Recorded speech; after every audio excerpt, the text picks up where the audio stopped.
Well, yeah, because I basically have dropped off from the face of the earth. I have been the object of attack from so many different people. All you need is one person to attack you in the public, and all the people who don't like you to start with will jump in on that. Whether it's true or not doesn't matter. They'll jump in on it, and they will carry on that attack, and then then you've got looky-loos who will come on, and they will see, and then they'll join in the attack, and before you know it, you got all kinds of people, ad hominem attack upon your person, upon your name, and upon your family, and it's a feeding frenzy. And the mere fact that the original attack had no basis in fact at all is irrelevant. That doesn't matter. It has nothing to do with anything. And so if you're a famous person, you're going to have to deal with the fact that so many people are going to attack you. And so I've gotten to the point where it doesn't matter to me. I don't care. I just do what I do the best I can, and eventually I figure that the truth will come out one day. And there's been so many times in the past people have been attacked in the press and in the public eye, and then later on we find out a few years later what really happened. And so I'm thinking, well, eventually it very well might finally come out what really has happened, as opposed to what people are saying about me, because I have made a lot of enemies. The people, these charlatans, these little criminals who are running the churches, who are making millions and millions of bucks off of poor, innocent people, and dancing around the stage and doing their act and making lots of money. They're not very happy with Jordan Maxwell. They're not very happy with my work of uncovering all of this shenanigans in the name of religion and government and courts and banking and all this stuff that's going on. And so I have had people who have premeditatedly lied, knowing they were lying, and started rumors, who called themselves Christians, born-again Christians, when one of the 10 Commandments is, "Thou shalt not bear false witness against thy neighbor." Well, there are certain Christians in this country that have not only bared false witness, but are just downright liars. And they knew they were lying when they did it. And so other people pick up on that, who see me as an enemy to their comfort zone, to their little comfort box that they live in. And so they jump in on this guy's lies and deceits, who's trying to destroy my name and my work.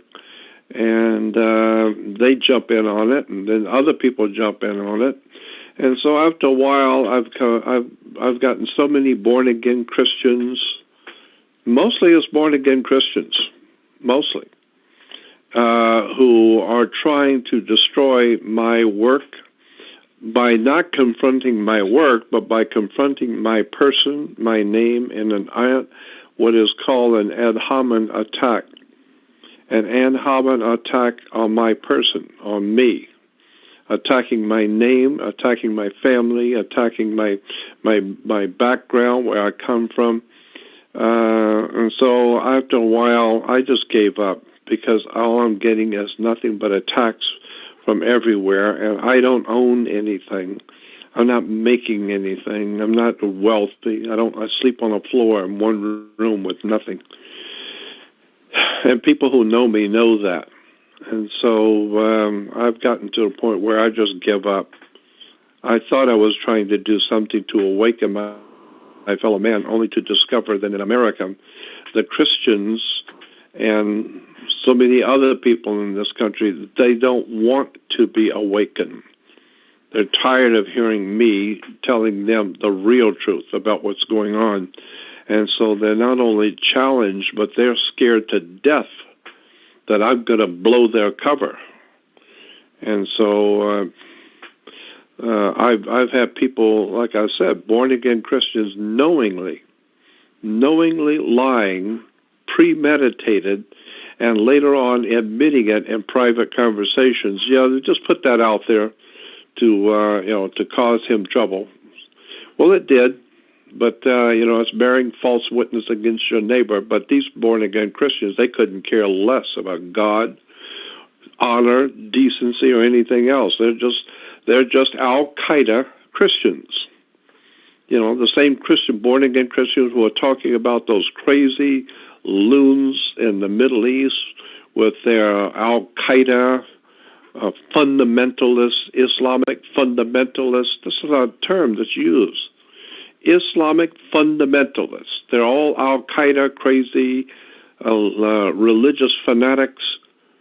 Well, that's what we call Christians today in America, fundamentalists. They're the fundamental Christians. Well, and so they actually are the same as the fundamentalist Al-Qaeda. They're the same thing in America. We call them our fundamentalist Christians. They're equally as corrupt and criminal as the Al-Qaeda is. So I've had too many people threatening me, threatening my life, threatening my work, threatening people around me. And after a while, being, losing everything I own, losing everything I've worked for to other people who have come in, took advantage of my situation, had me sign agreements with them, and then take everything I own and leave me for nothing, leave me with nothing. At the same time, being criticized and lied about in the world, to the point where I don't have any way to defend myself. I don't own nothing. I don't have anything. I don't even have a dime. Nothing.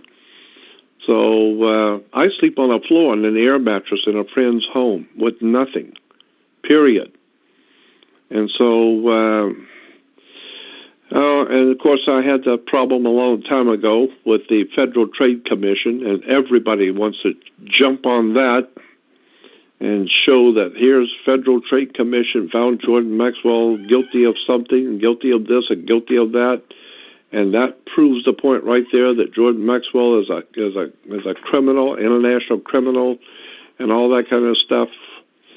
Well, the people who actually, were there around me, the people who lived right around me, my closest friends, they know what happened in that case. That federal the Federal Trade Commission case that I was involved in.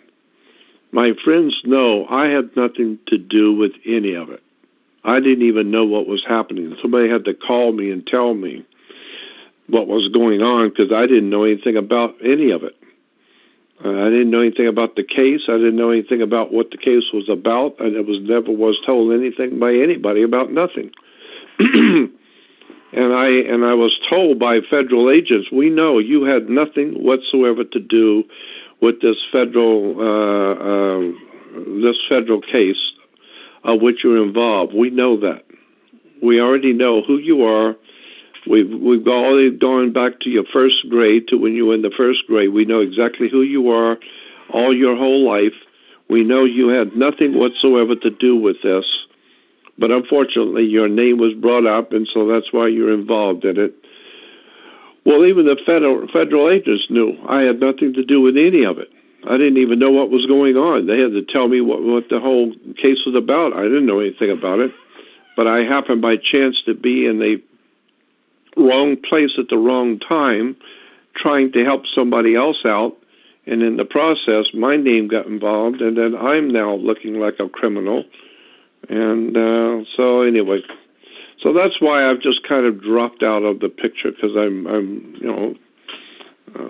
figure I'm but one person out here trying to do something to help my fellow man, and all it's gotten me is broke and left with for dead, and the object of derision, object of lies, and so I've just kind of given up. I'm 73 years old. I'm tired. I've done the best I could, and I realized I've always known that I have been involved in doing what I do and doing what I've been doing for all my life for 53 years, uncovering all the darkness of religion and government and banking and all of the conspiratorial crap that's been going on. I realize that I'm up against a very, very highly organized criminal syndicates that are running the earth. And so I'm making a lot of enemies that don't want people hearing what I'm doing. And so they will put people up to lying or to false charges, anything they can do to belittle. Normally, back in the 1200s, 10, 11, and 1200s in Europe, it wouldn't have been any problem. I would have been just burned at the stake, and that's it. They just cut your head off and be done with it. If you're offending the king and offending the princes, they just take care of you immediately. But in America, they can't do that. They can't kill you in front of everybody. So they just destroy your name. They destroy your family. They destroy your family's name and your work and marginalize you and mock you and call you every name in the book. And the great masses of the people who couldn't care less, they don't know anything about who you are. All they are, they just hear all the stuff and then they go on repeating it. So at 73 years old, I just gave up. I did the best I could and tried to do the best I could to educate people, but I'm up against organized crime at its highest levels, which is the church. I was told,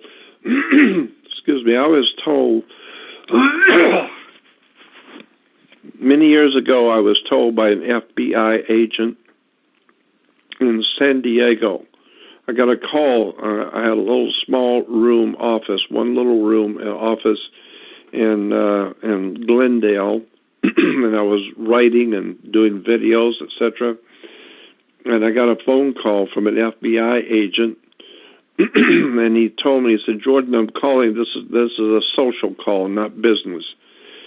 So I said, "Give me your name," which he did, and I said, "I'll call you back." So I hung up on him. And I called the information to get the number of the FBI in San Diego. I called that number and I asked for him, and they put me through to him. So now at least I've clarified for myself, he is who he says he is. So he told me, he said, "The reason I'm calling is to tell you that we know who you are, what you're doing, and we don't see you, your government does not see you as a threat at all. We realize you're just an ordinary man trying to help people to wake up. We don't see you as a threat. But if you're going to have trouble in the future, it's going to come from the church." This is what he told me. It's going to come from the church, because we know, here in the FBI, we know that the Christian movement today, as it exists in America today, is a criminal institute. We know that. There's no doubt in our mind about it at all. The people who run Christianity in America today are criminals. Because when you deal with this kind of money, and million-dollar airplanes and jets and hiding funds in the Bahamas and all kinds of criminality and drug running and prostitution and all the stuff that the church is really actually involved in. And we know they're involved in it. So we in the FBI know that the church is, in America, a criminal organization. But it's got the people snickered, they've got the people ignorant, so they don't know. People don't know, but we know. And therefore, if you are attacking the church and religion, trying to expose them, If you have any real problems coming in your life, it's going to come from organized crime, the church, because that's exactly what the Christian church is in America and in the world today. It is an organized criminal syndicate. That was an FBI agent in San Diego. So the point being is that I know that. And so that's why I've been under attack, and that's why I'm being attacked now. And so many of my attackers and people who are trying to destroy my work and my name are Christians, born-again Christians who love the Lord Jesus, washed in the blood of the Lamb, saved by the Holy Ghost, and don't give a damn about the Ten Commandments or bearing false witness against their friend, against their neighbor. They don't care about lying. They don't care about thievery. They don't care about anything. As a matter of fact, some of the Christians have actually murdered other people. And so, I don't see where Christianity has anything to say about Islam or the corruption of Islam when they're equally as bad and equally as guilty. And you have to remember, the two biggest wars ever fought in the world was World War I and World War II, and it was between Christian countries. Germany was a Christian country. Europe was Christian. America was Christian. All of Central and South America and Mexico were Christian. So two of the greatest wars ever fought on the earth, World War I and World War II, and the massacres in the Middle East today, the major wars going on the earth today, religious wars. So I feel very justified in saying I was right. I was telling you, religion is a racket. It's nothing more than a lying criminal racket where the preachers and all these mentally deranged preachers jumping around the stage and spitting on people and falling over and jumping around the stage and laying on the floor and shaking and all that nonsense. It's just an incredible array of criminality that's making hundreds of billions of dollars a year. And the American people are famous all over the world for giving money to charlatans, the religious fanatics, drug running. The Medellin cartel makes billions a year off of the sale of drugs to Americans. Americans are a drug society. They're heavy into drugs, alcohol, gang wars, murder, violence, slavery, and religion, Christianity, and Judaism, and Islam, and this whole entire Western civilization is just very sick, and it's dying. It's dying all over the world because there is no truth left. There is no vision. There's no vision of reality left. There's no vision of the people. And the Bible says where there is no vision, the people perish. And so that's what's going on today. Western civilization is collapsing. There's nothing but violence, corruption, pollution, drive-by killings, drug addiction, alcoholism, all of this in a Christian country. And at the same time, Christians are out there bad-mouthing each other, bad-mouthing anyone trying to help, and they're ignorant, ill-informed, unread, mentally deranged, mentally unstable, and dim-witted. And that's Christianity today. The Christianity of the first century, I admire. I love the words in the scriptures attributed to Jesus. I love the wisdom, the encoded wisdom of the Bible and of the first century Christianity. But I'm talking about the church-anity, mentally deranged, moronic stuff that is now being promoted in America, calling itself the church. What a disgraceful display of stupidity and ignorance and childish stupidity. So, and I know that there's a lot of people who see that, and the church is trying to do whatever they can to destroy my name and my work. But I don't care at this point. 73 years old, it just doesn't matter to me anymore. I just do what I do and see where it goes. But that's one of the major reasons why I've just kind of lost hope. I just drop out of the picture because I know that trying to save America, mentally and spiritually and intellectually save America, is like trying to empty the Pacific with a teacup. It's not going to happen. The people love in America. The people have spoken. After all, we are a democracy, and the majority rules. Well, the people of America have spoken. They love stupidity. They cannot get enough of criminality, pornography, alcohol, drugs, wars, violence, basketball, silly-ass ball games, computer games, anything that is infantile, ignorant, lacking any intelligence or anything humanly of value. The American people love it. We can't get enough of bullshit, silly-ass ball games, silly-ass, what do they call them, soap operas during the day, game shows, all kinds of pornography, stupidity, ignorance. The American people love it. And so we get the kind of government that we deserve. We love getting screwed over. We love lies. We love stupidity and ignorance. We abhor reading a book or thinking. And so, like one of the founding fathers of this country said, if you're expecting to be free and stupid, that ain't going to happen. You can be stupid or you can be free, but you're not going to be both. And so that's why the people of America live like slaves. We live like slaves. We act like slaves because we are slaves. And the country's finished. Our morals are gone. Our ethics are gone. Our scruples are gone. Our money is gone. Our work, our base of operation is gone. There's nothing left to this country but stupidity, ignorance, dancing, silly-ass ball games. It's frightening to see what has happened to our great country. And who's on the front lines of this bullshit if it isn't the Christians? They're out there dancing in the street, and they just love what's going on.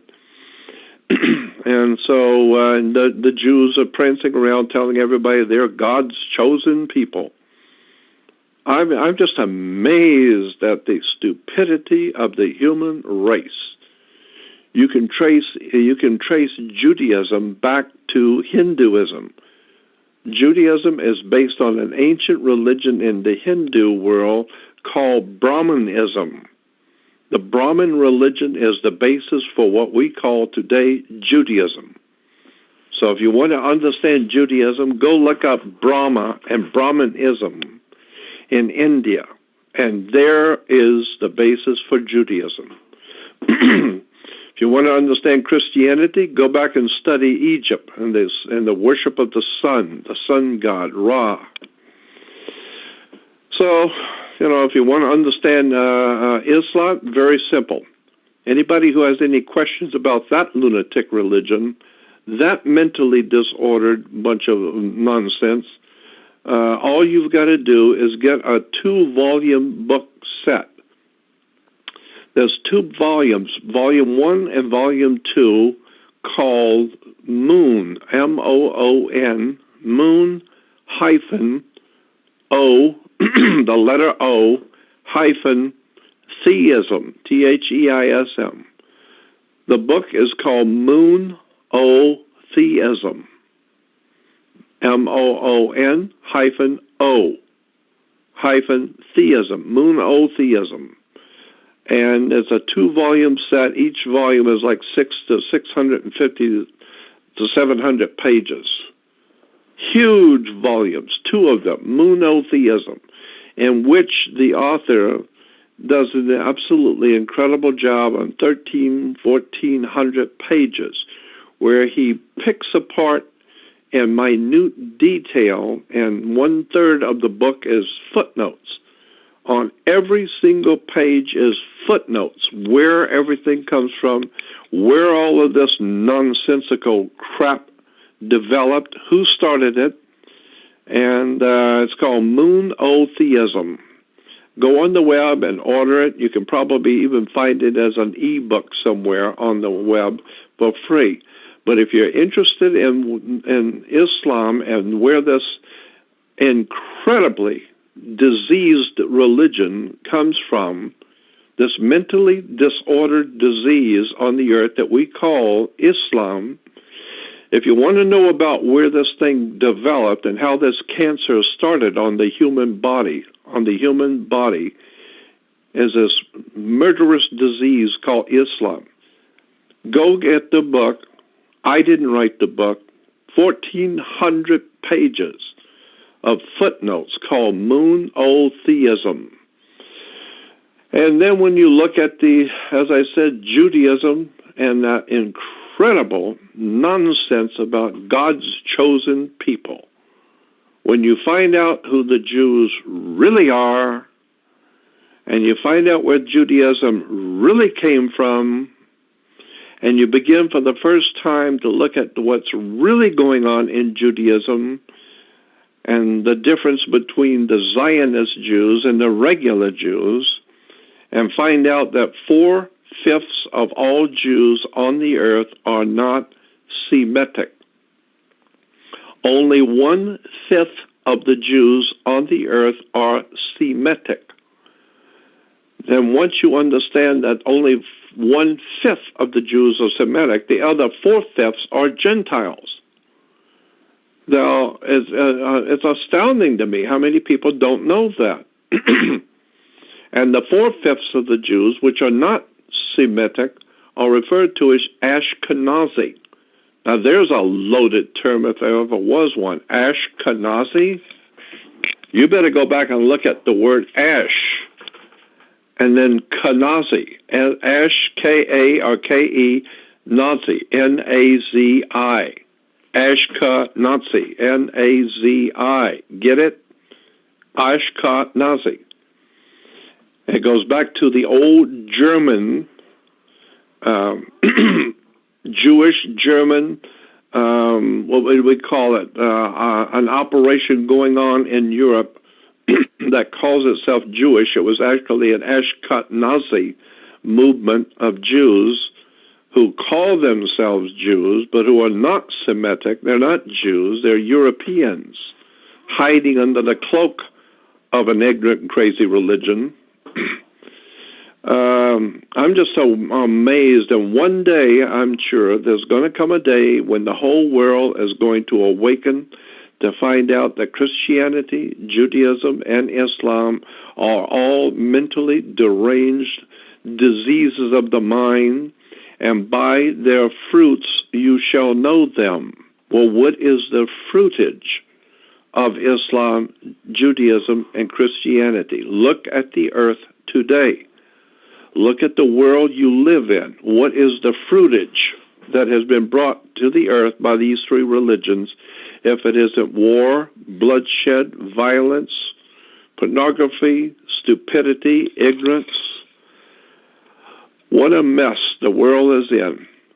And why do you have three major religions, Judaism, Christianity, and Islam? Why three? I mean, there's a whole story there. The rabbis know, the big shots in the religions know, but they're not telling the people. Why are there three divisions?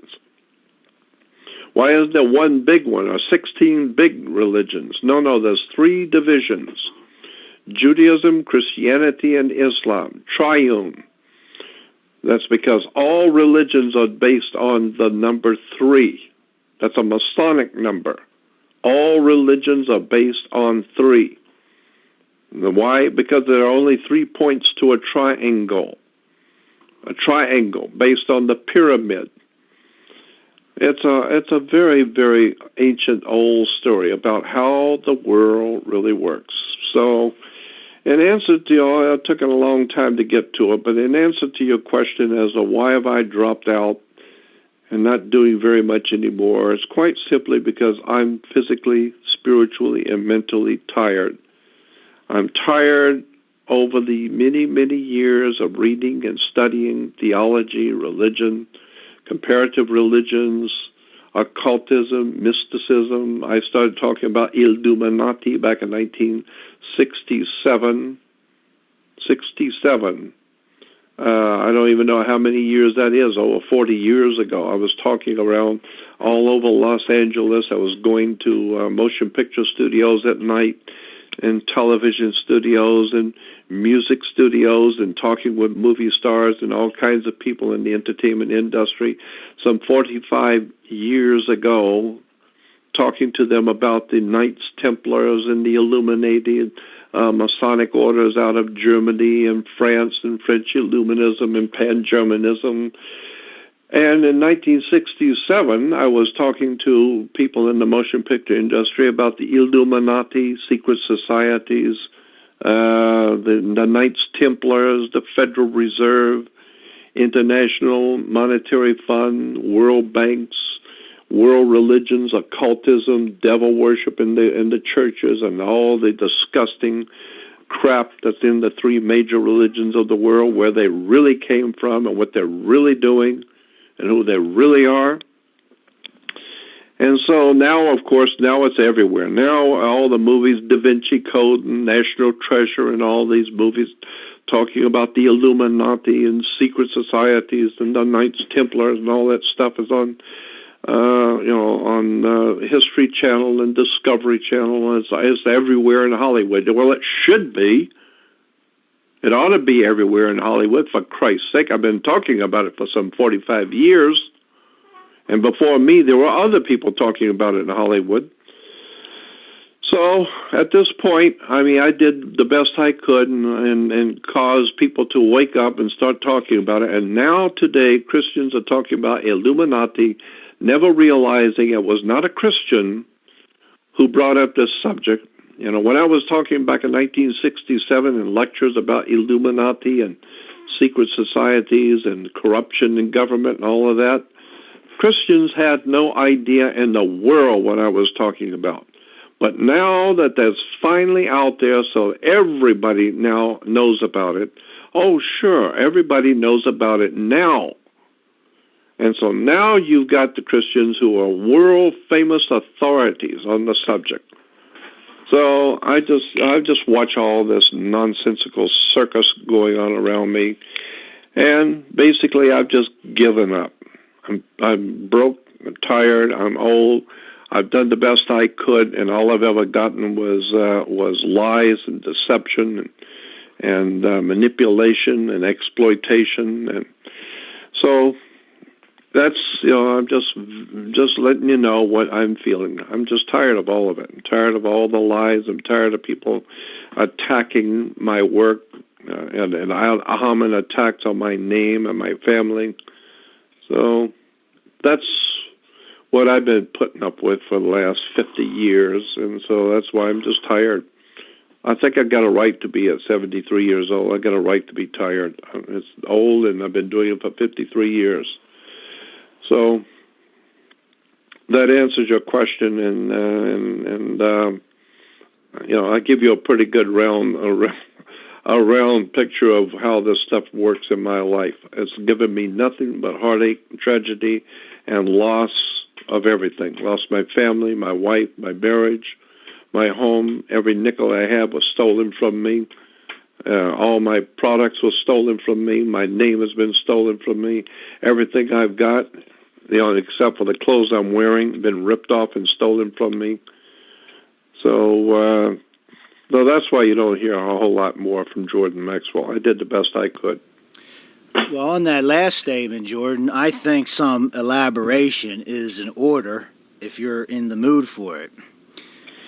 Yeah, I guess so. One of the weapons in the arsenals of your detractors is this Federal Trade Commission case. This is a Federal Trade Commission. We just put it out there for the whole world. I mean, it's out there publicly anywhere. Anyway, Federal Trade Commission plaintiff versus Jordan Maxwell, individually in doing business as BBCOA a.k.a. BBC of America. And the interesting thing about that, I was an eyewitness to those events. I know what happened. And you were in the office. Yeah, and what people don't understand about this, once again, your detractors are quick to jump on this as if this is proof of how fraudulent everything you say is, because here it is right here, the Federal Trade Commission versus Jordan Maxwell. He's a fraud. He's a liar. Not understanding the totality of the circumstances that led to this.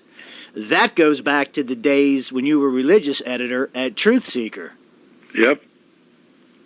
And one of the allegations against you coming from certain parties associated with Truth Seeker is you never give credit to Manly Palmer Hall. You've stolen everything you say from Manly Palmer Hall. It always comes from some criminally insane moron who is working under the facade they're there to help you, when really they see dollar signs in their eyes.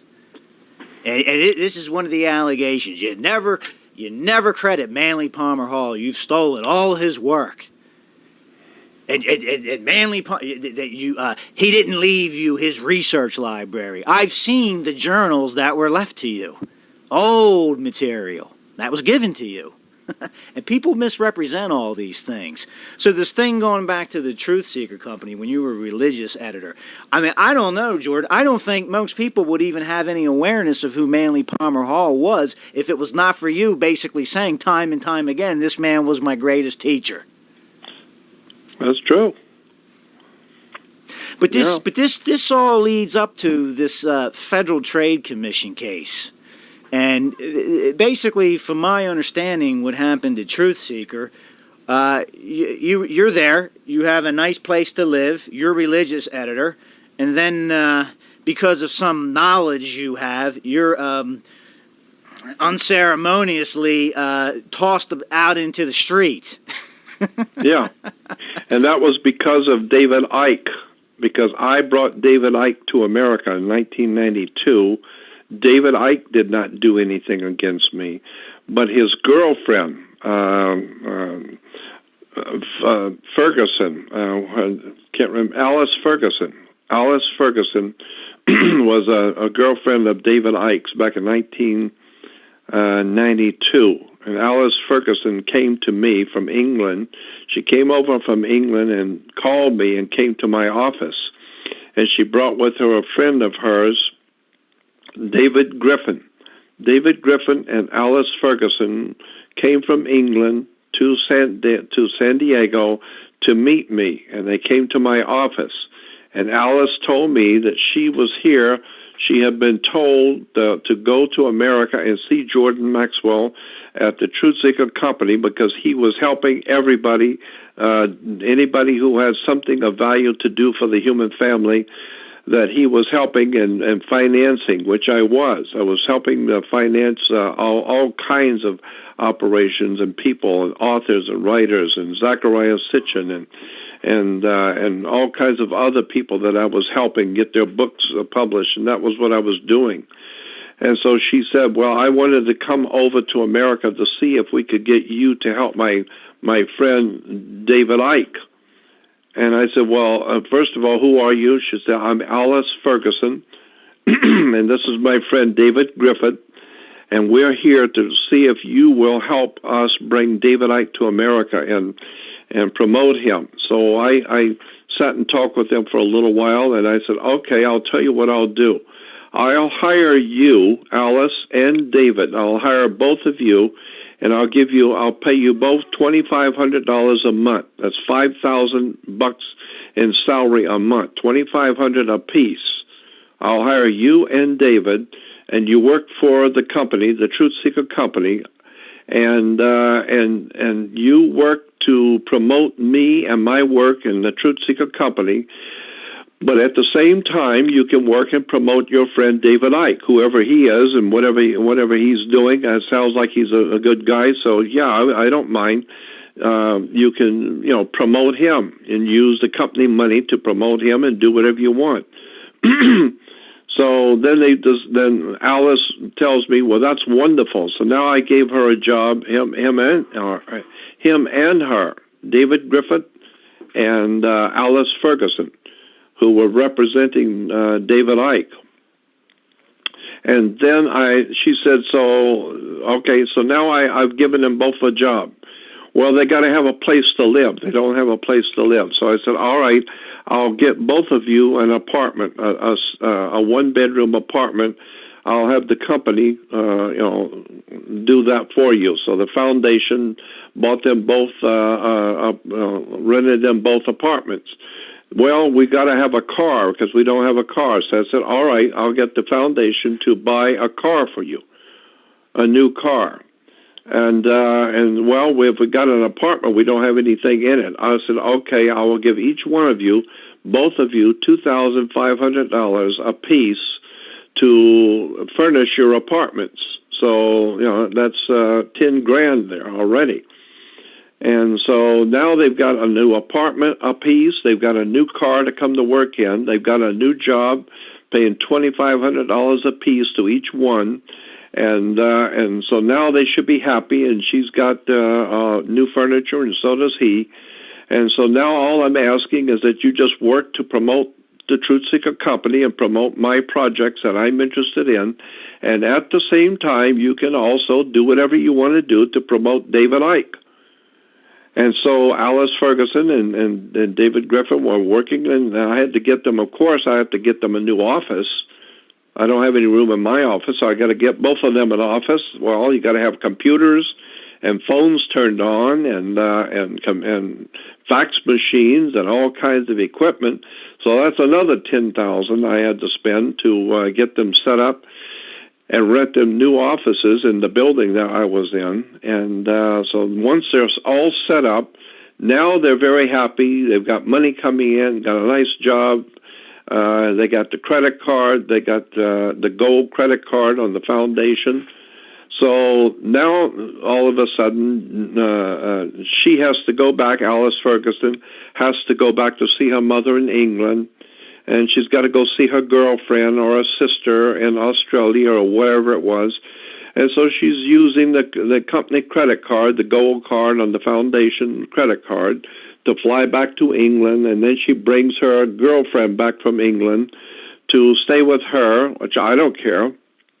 But I'm paying for the tickets. I'm paying for the flights. And so when they get back here, well, the girlfriend needs a job. So I said, all right, I'll pay her, like $1,000, and she can live with you. And so I paid. I hired the girlfriend for Alex so that her girlfriend would have a job. And and then one day, what's her name? Bonnie Lang, who was the president of the company. I was merely running the company for 2.5, 3 years. So Bonnie Lang herself was a criminal. I didn't realize that this woman was a criminal. She's got a criminal record. I didn't realize that at the time that I was at the Truth Seeker Company. So Bonnie Lang gets to meet Alice Ferguson and Alice's girlfriend. Well, Bonnie Lang brings in a friend of hers to work for the company, and so all the women used to get together and go out to lunch at time every day, and at night they would go out together, all the women in the office, and it was just me and Tim Leadham, and of the men in the office was me and Tim Leadham. And so one day I came in to work, and supposedly each month my paycheck would be in the secretary's office, and it was I had a bin there. I had a mail drop there in the main office. And so once a month I would come in, and my check would be in my box. And so one month I came in. I was busy up in San Francisco, financing some science thing for friends of mine up in Portland, Oregon, and Washington State. So I came in, and my paycheck wasn't there, and I didn't think anything about it because I was too busy. So I just let it slide. I just thought, well, Bonnie or whoever it is was signing the checks, forgot it, so I'm not going to argue about it. So I went back up to San Francisco. I was working for the company and putting on shows and developing television shows, etc., and working with Zachariah Sitchin and all kinds of, and Richard Hoagland and God knows all kinds of astronauts and scientists. So I was busy. And as it turns out, I got so busy, and when I came back, the next month came around, and my check wasn't there again. And I didn't say anything that my check wasn't there a second time, but because I was too busy. But it only took me about a week. And so then I went into the secretary's office, and I said, where are my two checks? Where are my checks? And she said, oh, no, we fired you a couple of months ago. You've been fired. And I said, what do you mean, been fired? She said, no, Bonnie Lang, fired you. I said, well, what are you talking about, fired me? Who got authorized my dismissal? And she said, well, Alice Ferguson suggested to Bonnie that she fire you and bring David Icke in to take your place. Because Alice Ferguson, she felt that David Icke would be better for this company than you. So you were fired, and Bonnie Lang agreed. So they fired you, and they're going to bring David Icke in to take your place. And so that's why you were fired 2 months ago. They didn't even bother to tell you.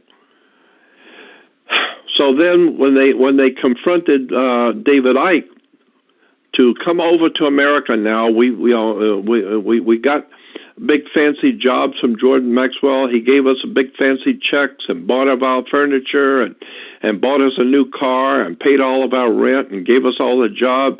And now we're doing real well. Now we're sailing along. Why don't we just fire Jordan Maxwell? Just get rid of him and bring David Icke in to take his place. That's the thank you I got from Alice Ferguson. That's the thank you I got, was being fired so that Alice Ferguson could bring David Icke in to take my place after I fed them, gave them an apartment, gave them money, gave them a job, bought them a car, took care of them, did all, and hired her girlfriends. And she's traveling all over the world on the gold card to Australia, New Zealand, Canada, with her girlfriend on my money, on my company's money. And then all I got from it was I was fired, and David Icke is going to come in and take my place.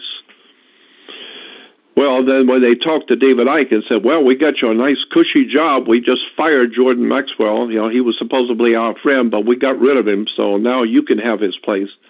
Well, David told him, I'm not interested in doing a job in an office. I enjoy talking to audiences and traveling around the world and doing what I do and make a lot of money and be on the stage. I'm not interested in sitting in an office like Jordan running a company. So I'm sorry, you picked the wrong guy. I'm not interested in running any company. So then they were caught between the rock and the hard place. They've already fired me. It's over. Now the David Icke doesn't want my job. So now they've got some real problems. And so, as it turns out, the whole company went defunct about a year later. The whole company went under. They had so many lawsuits. We had the police out there with all kinds of investigations, corruption by the president, Bonnie Lang. She had federal agents out there in the office. The whole company just went under, and found out the whole thing was a very big, corrupt operation going on. That they had stolen the foundation's money. The lawyers had stolen the money. My God, it was a real mess. So I left the Truth Seeker in a pickup truck. A friend came down and picked me up and gave me a place to live, because I had spent all my money and brought David Icke here and spent countless thousands of dollars. She spent on promoting David Icke to make him famous, and then fired me, and I left penniless and came back to Los Angeles. I had to sleep on the floor in my friend's apartment. So That's the story of my experience. And it wasn't David Icke who did anything. David didn't do anything. It was Alice Ferguson. And David Griffin was a very nice guy. Unfortunately, he didn't know anything about Alice Ferguson, but he came to me and quit just before all of this stuff happened. David Griffin came to me and said, "Jordan, I'm leaving. I'm going back to England." And I said, "Why?" I kind of figured I knew what was going on then. And he said, "I cannot stomach Alice Ferguson anymore. I can't deal with her. I don't want to be around her. I know what she's doing behind your back. I know what the women are doing behind your back. I'm hearing them. And you've been too generous with us and too kind to me and given us so much. And now they're doing this to you to bring David Icke in to take your place. So I don't want any part of this. I'm going back to England. Goodbye and good luck." And that's it. So that's what that was my experience with bringing David Icke to America back in 1992. It was Bonnie Lang, the president of the Truth Seeker company that I was working for, was a criminal. She had criminal convictions. My God, you go to the San Diego County Court of Records building and look up Bonnie Lang and Truth Seeker company. You'll see all kinds of criminal activity where her husband went to prison, and she was involved in $1 million ripoff of the Columbus company, the Columbus people. They got ripped off of $1 million and indicted her for robbery and embezzlement. My God, this woman was a criminal. And while I'm there with Bonnie Lang, at the same time, now I'm confronted by other sharks like Alice Ferguson, and I'm just amazed at the perfidy and the corruption and the criminality of these people. And again, David Icke didn't have anything to do with it. He was in Europe. He didn't know anything that was going on there. He didn't even know that I had authorized over $100,000 in 4 years to promote him. That's how much Alice Ferguson had been spending on promoting David Icke on the company credit cards. So we got his books published for him, and I got him on radio and got him on Coast to Coast and promoted him myself because I liked David and I liked what he was doing. And Alice Ferguson was sending him all over the world on the company credit card and buying him first-class tickets to here and there and everywhere. And ultimately, all I got out of it was fired and thrown out on the street with nothing. So that's Alice Ferguson and the David Icke story of Jordan Maxwell with the Truth Seeker. But nobody knows that. Nobody knows that. All they know is that Jordan Maxwell's a criminal and he's this and he's that. But I got all kinds of stories. I've been ripped off and lied to and cheated by so many people. But happily, there have been a few people who have been close to me who was there. You were one of them. You were one when I came back to Los Angeles. So that was the David Icke story.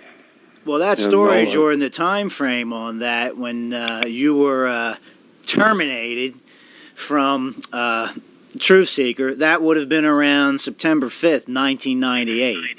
Yeah. That's when that happened. And see, what's put out there, the public allegation against you, if I may play devil's advocate for a second, is you were unproductive at the Truth Seeker. That's why they had to fire Jordan Maxwell, because Jordan Maxwell always falls into this pattern. We want to do everything we can to help Jordan.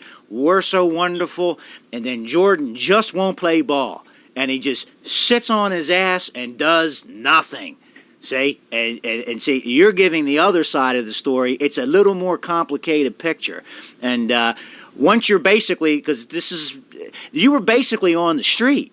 You were destitute. That's it. The way I would describe it, if we had to do this under penalty of perjury, would be under extreme economic harm, stress, and duress. And this is around the time of September 5th, 1998. I believe this FTC thing, that whole that problem began, well, let's see here what it says here. We're talking January 16th, 2003. So there's a 5-year interval there where you're basically destitute. I was living in a friend's garage, sleeping on an airbag in a garage. Exactly. And it was in North Hollywood, and his name was Vladimir. My friend from Europe was an apartment manager, and he had a little single apartment. And I brought some of my clothes in boxes up and put it in the garage, and we put an air mattress on the floor in the garage, and I was sleeping on the floor in the garage with nothing because of what Alice Ferguson and the Truth Seeker and Bonnie Lang did, firing me and didn't tell me. It let me spend all the money I had left in my account on the business, promoting and letting them use my money, and then come to find out I was fired 2 months ago, and I didn't know it. Nobody told me. And well, this is when when your name really started getting big, because it was around this time the basic slide presentation was kind of making people aware of this company called Truth Seeker that now no one knows about, and prior to you, no one knew about. That's true. Yep. So those were the days. So that being the case, this FTC judgment against you, which is out there, it's public knowledge, it's right on the FTC's website. You're basically destitute, and it's basically, well, whoever's going to come along and help me, beggars can't be choosers. That's pretty much the situation that I saw. Well, it's true. I mean, when you're sleeping on a garage on the floor on an air mattress, and the only thing that was keeping me alive was my friend who was I'd have lunch with and dinner with, and he was buying and paying, and thankfully at least he had room in his garage for an air mattress, and so that's where I was sleeping on the floor in the garage with nothing, zero. And at this time you would have been around 56, 57 years old. Yeah. Mm-hmm. So, and that's when the association began with this BBC of America. Yeah. Which led to the Federal Trade Commission fiasco. And that, to me, let it be stated publicly, I mean, that's a total case of guilt by association. And as you said, the federal agents took you downtown and basically said, we're putting the pressure on you because we want to know what you know. We know you had nothing to do with this, but you're useful to us. I mean, that's basically me paraphrasing from my understanding from what you told me. Yeah, that's what they basically said without saying it. They said, we know that you didn't have anything to do with this because we know who you are. We know what your finances. We know that when we froze your bank account, when we shut the BBCOA down, we know you have $52 in your account, in your bank account. And you've never had more than $100 in your bank account at any one time. So we know that you've never had more than $100 there. You got $52 when we closed your account down. We know that you didn't have anything to do with anything at all. We know that. Right, and what it was just basically the name Jordan Maxwell lent some luster and brought some traffic to BBC of A. Well, of course, absolutely, because I was doing radio and lectures, and I was traveling around Southern California doing lectures and radio and slide presentations, and I was on Coast to Coast Radio. I was on all the big radio shows, and of course I was promoting the company BBCOA because they were helping me, and they were giving me a website. And so which you had no control over. You had no access to the passwords, no idea what type of traffic was going on there, no idea how much money's coming in. It's just go out there, talk, get on the damn radio and sell some product. That's it. That's all you need to know. I didn't know anything about, at my age, I didn't know anything about computers at all. They had to show me how to turn one on. I knew all about a radio, how to turn one on and turn the stations, but that's it. But at my age, I didn't know anything about the technology, computers, webs. I didn't know anything about none of that. And so it was decided that BBCOA said, well, we need to get Jordan Maxwell a website. I don't even know what they're talking about. And so they did. And so they told me, well, this is going to be your website. And then I began to see what the web was all about for the first time, and I have a website. But what nobody told me is that it's not my website. It was being presented to me as if it were my website. Jordan Maxwell has his own website. It's called BBCOA. But I didn't realize, I don't know anything about the technology, but I had some people come in and say, Jordan, you don't own that website. That's not yours. Right. Well, let me explain how that works, Jordan. I mean, you basically have the domain name, and there will be a registrant associated with that. So what they're basically saying is, no, you're mistaken here, Jordan. You're not going to be the registrant. We're going to have the control and ownership of this. When we say it's your website, it means your name's on there because you're going to make us some money. But you're not going to have access to any passwords. You're not going to have any say in the direction of where this company is going. And at that time, I can tell you, the last time you've lived in a proper home with an apartment was the apartment that you had in San Diego when you were associated with Truth Seeker. After that, you've been homeless. That's right. And even with your association, this judgment with the FTC, I mean, it's $400 and some thousand. At that time, I'm an eyewitness. You're living on the floor in an office. So in Tarzana, I'm sleeping on a floor. On an air mattress. So it's understandable why, after a certain point in time, you do not feel like playing ball.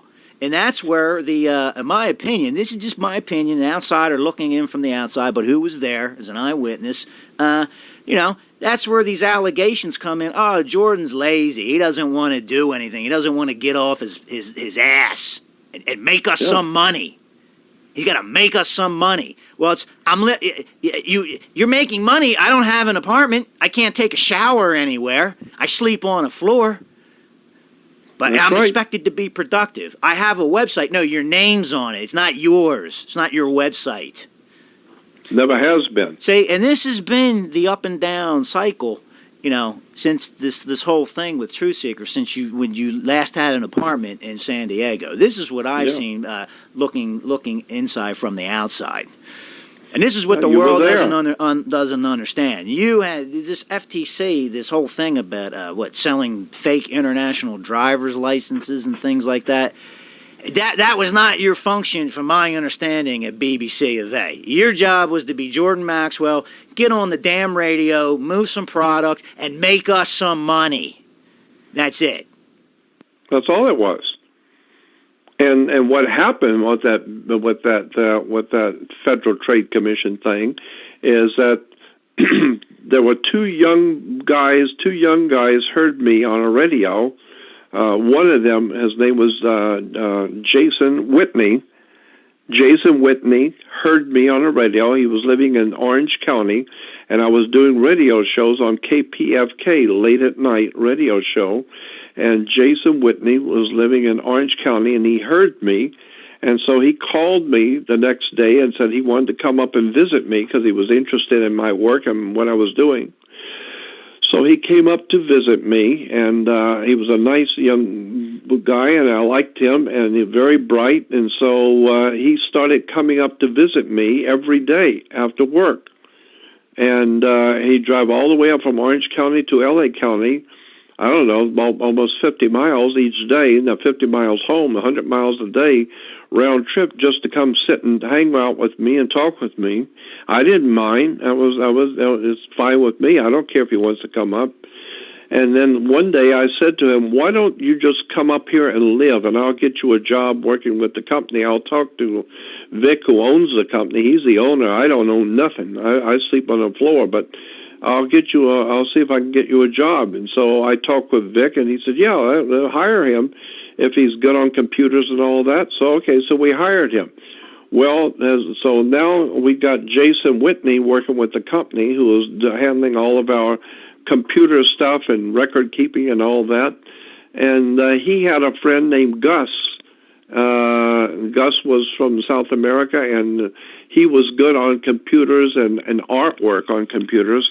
And so he wanted, Jason wanted Gus to work with us. So I went to Vic and asked Vic if he would hire Gus while we needed somebody to do artwork for us, and keep the books, and just help run the office. And since the two boys worked together and they were good friends, we thought it would be good business have the two boys work for us. So Jason Whitney and Gus came to work for the company and was doing just fine. Well, Vic was in the office. He was involved in many other pieces of business. He was involved in a lot of other business that had nothing to do with what I was doing, with radio shows and books and tapes and videos on my subject. He was involved in other things, but because I was doing a radio show, Vic was financing the radio show. He was like a sponsor for me to do a radio show to sell my work and to sell myself and what I was doing.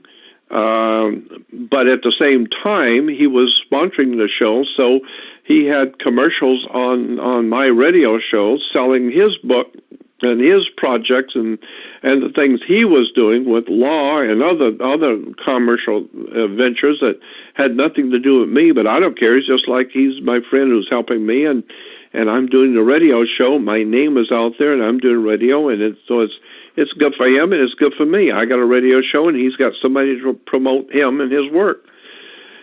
And so Jason decided that he found out, I found out later on that Jason had contacted a guy in, I think it was Florida, somewhere around Tampa, Florida, who was selling international driver's permits.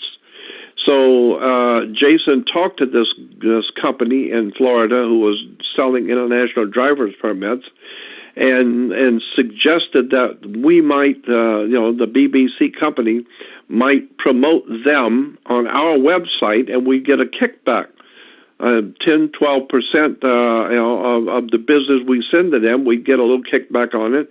Well, that's normal in business. Okay, so Jason went into Vic. I wasn't even in the office. I was sleeping in a little one-room office about 2 blocks away, sleeping on the floor with nothing. Right across the street in Tarzana. And may I interrupt, Jordan? I think what needs to be said here was BBC of A was already in existence and operating outside your influence or direction or anything. BBC was basically extending themselves to you as a benefactor because your circumstances were dire. You were just that's right. So basically, it's like it's a situation of beggars can't be choosers. This is a company. It's under someone else's influence, direction, and control. But if they're going to promote my work, then so be it. I mean, it's either sleeping under a bridge or this is a means to get my work out there. But you had nothing to do with the direction or the influence or control this place is going. It's this guy's Jordan Maxwell has an audience, and that can be useful to us. That can make some money for us when we sell his products. Yeah. Yeah, also bring publicity to BBC of A, because now no one knows who BBC of A is. But everybody knows Jordan Maxwell. So correct. The idea was, well, look at Jordan Maxwell has celebrity. People know him. He's on the radio. It's good for business. Television. So why don't we? We'll promote Jordan Maxwell's radio show. We'll pay for him to do a radio show, and in the process, people are listening to him. We can sell our products also. The BBC OA can sell their products and their books and what they're doing.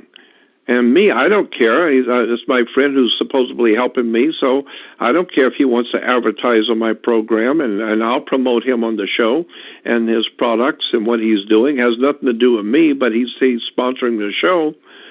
And so so Jason goes into the office and talks to Vic and says, there's a company down in Florida selling international driver's permits, and I think they'll give us like $10 or $15 or $20, whatever it was, kickback for every customer we send to them if we put their the ad on our BBC OA website.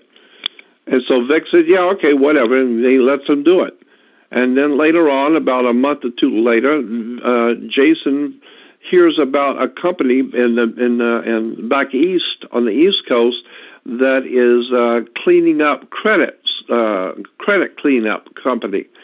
And so he contacts that company back there and says, maybe we can do some business. We'll send people to you and get a little kickback on it. Yeah, that's fine. So Jason Whitney goes in to see Vic, the owner of the company, and says, we've got another company now on the East Coast that is doing credit cleanup, and we can make a few bucks off of them too if we're promoting them. And so we get a little kickback off of them. So Vic says, okay, do it. So now comes the feds, because the company in Florida was selling the international driver's permits so that the people could say that they weren't from America, that they were only visiting here, and therefore they didn't have to pay taxes. So that was like a tax scam to tell the tax man that you were not from here, and you're driving with an international driver's permit because you're not from here, and that way cover so you don't have to pay taxes. Well, when the feds found out about that, they shut that company down immediately for fraud. And because BBCOA is making a few bucks off of, we're promoting them, BBCOA is promoting them and sending them business, well, then they found out that the other company, which was a credit card, which was cleaning up people's credit, was charging, I heard 3 times the amount that's normally charged for credit cleanup, and the feds figured that was a criminal, charging 3 times the regular rate. It wasn't that what they were doing was wrong, it's that they were charging too much for their service, and BBCOA was making a piece of the action off of those overcharges. So the feds decided that enough is enough, and so they came in one day and shut down BBCOA, and because of credit card cleanup scam. And another scam in Florida selling international driver's permits, so they shut the company down. Well, when they shut the company down, I am now also liable because I'm on the radio promoting BBCOA. I'm on the radio promoting the company and what they're doing and their and their projects. Therefore, the company is financing my show. Sponsoring my show. I'm on, and the website that was being used was in my name. It was my website. I don't know anything about websites. I don't know anything about. You don't have any password access, and also too, I got nothing. Right. I don't know from nothing. I have Jason and Gus handling a website for me because I don't even know what a website is. And what it needs to be understood at this point in time, you don't even have an apartment. You're living in an office on a floor. And your association, you say we were doing this, we were doing that, but really it's the BBC of A, and you're only associated with the BBC because your association is as a researcher, and beggars can't be choosers. If they're going to promote my life's work, so be it. I have nothing else to do with what they're doing. Of course not. I didn't know anything was going on. All I knew is that Jason and Gus were running the office, and Vic was the boss. I'm not there. I don't have an office there. I don't know what they're doing. I haven't got any idea.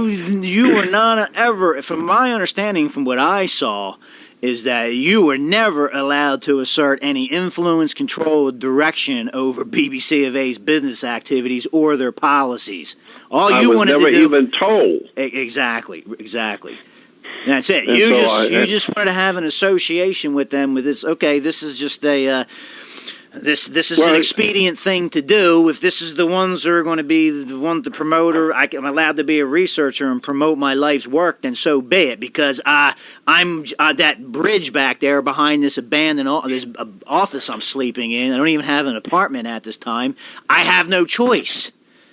That's exactly right. They were at least letting me be on the radio and promoting my work and giving me a website. I thought I had a website.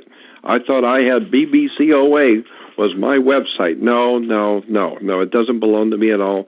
It belongs to Vic. It belongs to the BBCOA company. But yes, my name is on it because my name is known. BBCOA isn't known, but Jordan Maxwell is known. So therefore, they will put my name on it, but they own it. And so my name is on it, and it's promoting my name, and I bring in all the interest into BBCOA because my name is out there, and I'm on radio. And so they're making lots of money off of me.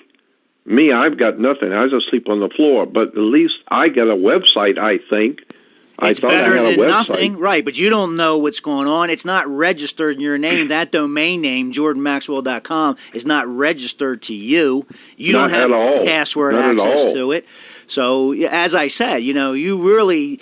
It was pretty damn clear. You're not going to assert any influence, control, or direction over BBC of A's business activities and policies. Thank you very much. You just go out there and be a good boy. We pat you on the head and go out there and sell some product for us. Never mind what we're doing. It's not your concern. Just sleep on the damn floor. When you wake up, go out there and promote the show. That's it, because it's going to make us some money.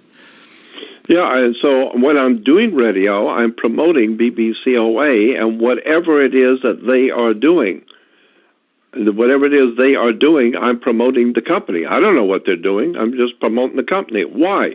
Well, because they're paying for the radio station. They're paying for the radio show so I can do my radio show. So they are like sponsoring my radio show. I don't care what they're doing. Whatever they're doing ain't got nothing to do with me because I don't know anything about their business, and I don't even know anything about my own website. I don't have any codes. I don't know anything about websites. So Jason Whitney and Gus were my webmasters, along with working for the company that I got them the job. I got them a nice, cushy job. I got Jason Whitney's girlfriend. I got her a job as a secretary. I always tried to get everybody a job and keep everybody happy and do what I could to help everybody while I'm sleeping on the floor. That's correct. And then when the feds came in because of the shysters back east, well, BBCOA is in business with those shysters back east, so you are equally as guilty. So who's on that BBC radio show? Jordan Maxwell. Well, who's the face on the front of the BBC website? That's Jordan Maxwell. Good, then he's going to jail because Jordan Maxwell is equally as guilty. The only thing is that Jordan Maxwell was sleeping 2 blocks away on the floor and didn't know nothing that was going on. I didn't know what they were doing, and nobody ever told me what they were doing. I just was trying to do my work, and I was happy to promote them. You don't worry about what the website looks like. That's not your concern. You just go out there, be Jordan Maxwell, talk that magic stuff you talk on the radio that people so love to hear, and that's going to move some product. That's all you need to worry about. You don't worry about having an apartment. Don't worry about taking a shower like a human being. You got an office. That's all you need. And here's $50 a week to maybe go get some groceries or something. That's basically it. And so then once the Federal Trade Commission comes in, they raided the place. You weren't there. You're across the street. This all goes down around January 2003. Now you're in the same situation. Once again, you were in with the Truth Seeker, back on your ass, back on the street, homeless with nothing, also trying to promote your life. And being now a new culprit. Now I'm a new criminal. Now the Christians have got a new thing against me. See, the Federal Trade Commission caught this dastardly criminal, Jordan Maxwell, who's making millions and ripping the public off while I'm sleeping on the floor 2 blocks away with nothing. I have no idea in the world what's going on. I don't know what the Federal Trade Commission's there for. I don't know what they're doing. I've got the faintest idea what's going on over 2 blocks away at the office. I don't know what they're selling. I don't know what they're doing. I've got the faintest ideas. None of my business, not my company. I ain't got nothing to do with it. Just be happy that they're promoting your radio show and giving you $50 a week to eat on. And when you're broke and have no place to go, anything is better than nothing. So that was my situation. Well, today... Well, let me elaborate on that, Jordan, may I? Because at this time, you're 57, 58, 59, maybe hitting 61, 60. Actually, it was 62. So, but you're not eligible to. You can't get Social Security or claim anything. So there's no money coming in. Period. So okay, you say you're my friend and you're going to help me. You're going to promote my work. Once again, it's a situation of guilt by association, and beggars can't be choosers. And that's it. So that's unfortunately what happened. And now the whole world can see it there. They can see the money judgment. They can all see there. They can go to the FTC's website, look up Jordan Maxwell, FTC. It's all listed there. And pretty much you got stuck with a bill. It's $400 and some thousand, and I can tell you at that time you're sleeping on an office floor. You can't take a shower. You don't have new clothes. You're barely able to feed yourself. You know, this is what. And the feds took $130 out of my Social Security of $700 a month. They took $130 out of my Social Security since 2003. Every month, $130 goes out of my Social Security while I'm sleeping on the floor, and my rent was $600. Oh my God, if you're getting $700 and the feds are taking $630 out, and my rent is $600, that's why I was starving from day to day. I had to pay my rent. Well, that rent is not for an apartment. That rent is for one dirty little room. Yeah, and also too, Bill Ryan from Project Camelot, he will attest to this. I mean, I think he said on his in one of those forums that he was shocked at the squalor you were living in. Yeah, well. So see, this is what people don't understand. They don't understand. Well, why isn't Jordan Maxwell doing anything?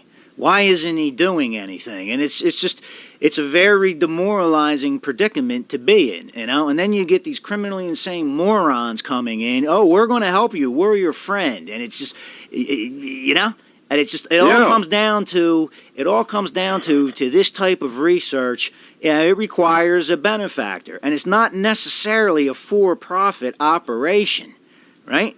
But not at all. As soon as the squeeze is put on and you're not playing ball and you're not making us some money, oh boy, let's go out there on a defamation campaign and slander Jordan Maxwell. And see, look at this FTC judgment. This proves what a fraud he is. Never understanding the totality of the circumstances and the facts of what was really occurring. Okay, Jordan.